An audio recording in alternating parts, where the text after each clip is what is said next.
వర్క్ని ఎందుకు నెగ్లెక్ట్ చేస్తున్నావు? Please go and I can take care of my self.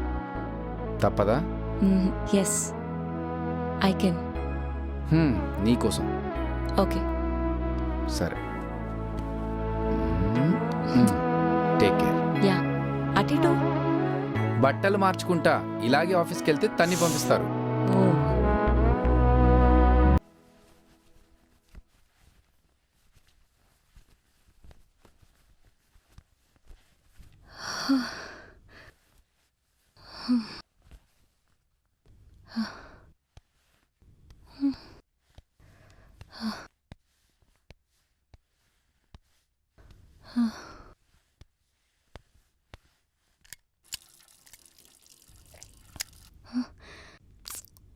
ఏంటి బట్టలు? పనమ్మాయి రాలేదు కదా? అమ్మా.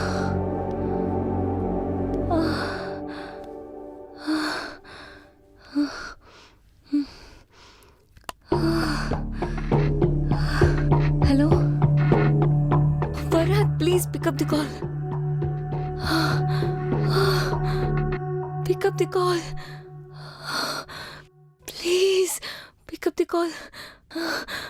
ఫోన్ లిఫ్ట్ చేయి.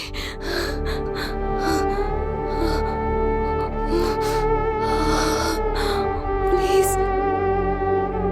సార్ ఇక్కడ ఎక్కడ? ఇక్కడ సంతకం పెట్టండి.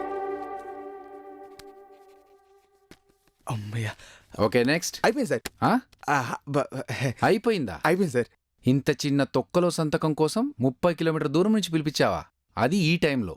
సార్ సిగ్నేచర్ ఏదైనా సిగ్నేచరే కదా సార్. దీనివల్ల మన ఇన్కమ్ ట్యాక్స్ ఫైల్ వారం రోజుల నుంచి ఆగిపోయింది సార్. చూసారా ఈరోజు పని ఎంత సింపుల్గా అయిపోయిందో. నువ్వు అసలు మనిషివేనా? ప్రపంచం మునిగిపోతున్నా కూడా ఈ అన్న అవుతుంటావేంట్రా? అసలు ఒక ఫ్రస్ట్రేషన్ ఉన్న వ్యక్తి ఎలా ఉంటాడు, మామూలు వ్యక్తి ఎలా ఉంటాడో తేడా తెలుసా నీకు? నాకు తెలియదు సార్. ఇంకేం తెలుసురా నీకు?